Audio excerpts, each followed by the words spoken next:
Shalom saudara, minggu ini Ibu Sintike sudah menyampaikan firman Tuhan tentang persembahan yang sempurna. Supaya kita bisa lebih memahami lebih dalam, saya akan bantu kita untuk bisa merecap apa yang sudah kita dengarkan bersama-sama. Ibrani 9 ayat 11 sampai 14 bisa kita baca masing-masing di rumah atau di tempat kita. Nah, kali ini surat Ibrani mengantarkan pada kita tentang cara Yesus yang mempersembahkan dirinya sendiri sebagai sebuah tindakan atau karya yang sangat sempurna bagi manusia. Yesus sudah mengorbankan dirinya, sudah sangat total untuk kita. Kalau pada masa itu para imam mempersembahkan anak domba, Yesus justru mempersembahkan dirinya sendiri. Bahkan para imam kalau diminta untuk mempersembahkan dirinya sendiri tentu tidak mampu atau bahkan juga tidak mau mempersembahkan dirinya. Dan inilah yang menjadi buah dari persembahan Yesus itu menjadi sangat sempurna.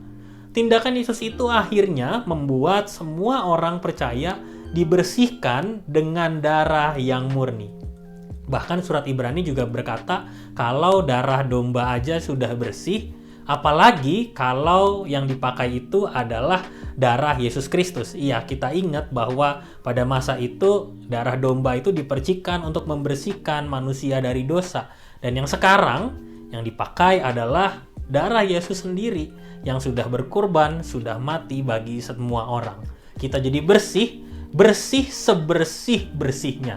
Nah, karena kita sudah bersih sebersih-bersihnya, kita itu bisa mempersembahkan hidup kita juga makin lebih baik.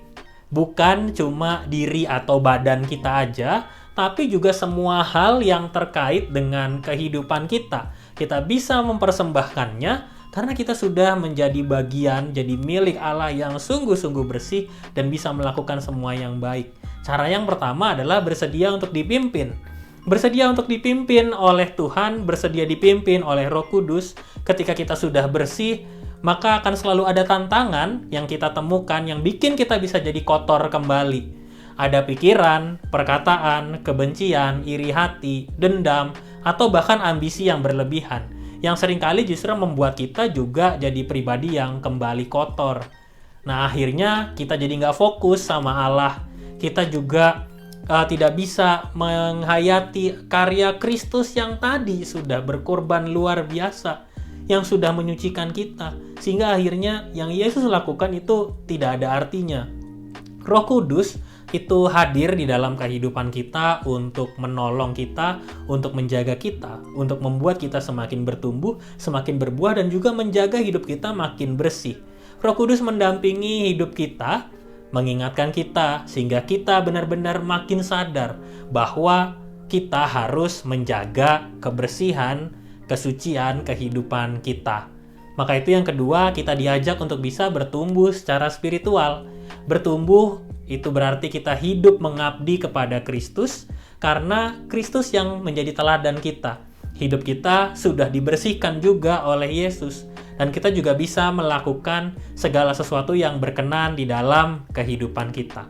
Maka itu, ketika kita belajar soal persembahan yang sempurna, kita melihat bahwa Yesus sungguh-sungguh menjadi teladan buat kita sebagai contoh persembahan yang sempurna, tetapi kita juga bisa mempersembahkan hidup kita yang sempurna. Persembahan Kristus yang sempurna akan menjadikan kita kembali bersih dan selalu menjadi milik Allah.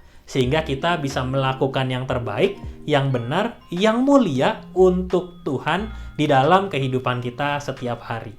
Caranya, selalu bersedia untuk dipimpin oleh Roh Kudus, fokus pada Kristus yang sudah mencurahkan darahnya untuk membersihkan kita. Kita juga mau dibentuk dan diproses di sepanjang hidup kita.